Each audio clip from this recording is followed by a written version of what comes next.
Hello বন্ধুরা, কেমন আছো সবাই? আশা করি সবাই খুব ভালো আছো। আমিও ভালো আছি। আর এসে গেছি একটা ছোট্ট ব্লগ নিয়ে।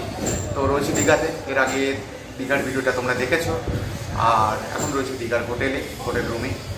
তো এই ভিডিওটা করার উদ্দেশ্য হলো, এবার যে হোটেলটা আমরা উঠেছি এটা খুব সুন্দর একটা হোটেল, আর যে ঘরটা নিয়েছি অসাধারণ একটা ঘর। তো ভালো আমি একটা ব্লগ করি।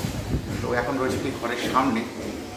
তো সামনেই একটা জানলা দিয়ে পুরো সি ভিউটা এখান থেকে দেখা যাচ্ছে, তোমাদের একটু দেখাচ্ছি।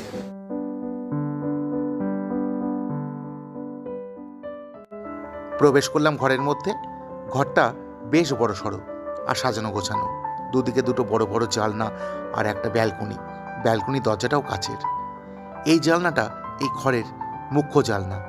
এই জানলা দিয়ে সমুদ্র পরিষ্কার দেখা যায়।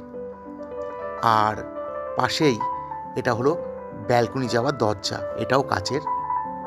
রয়েছে টিভি, আর ওপাশে আরেকটা জানলা, কিন্তু এটা ঘষা কাচের, বাইরেটা দেখা যায় না।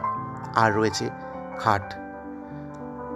এই ঘরের মুখ্য যে জানলা, অর্থাৎ এই জানলাটার সামনে দাঁড়িয়েই সারা দিন পার হয়ে যাবে। তো চলুন একটু ব্যালকনিতে যাওয়া যাক।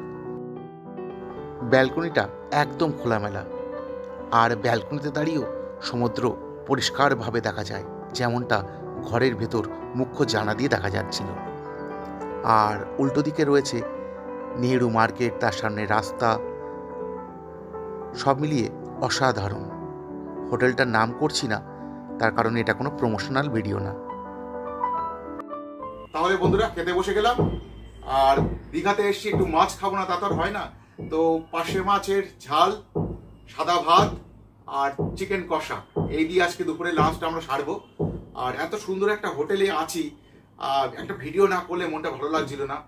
আর চারিদিকটা খোলা, আমার পেছনটা তো পুরো বিচ দেখা যাচ্ছে, এপাশেও পুরো খোলা। এখানে ব্যালকনি রয়েছে, এখানে ব্যালকনিতে বেরোলেও সমুদ্র। আর বেরোনোও দরকার হচ্ছে না, ঘরের থেকে যেখানে দেখতে পাচ্ছি সেখানে বেরোবো কেন? আর বিচে যাওয়ারও কোনো প্রয়োজন নেই। ঘরে বসে বসে সারাদিন খাও দাও পিও আর শো, কোনো চাপ নেই।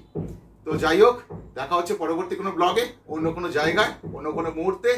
সবাই ভালো থেকো, সকলকে ভালো রেখো। টাটা।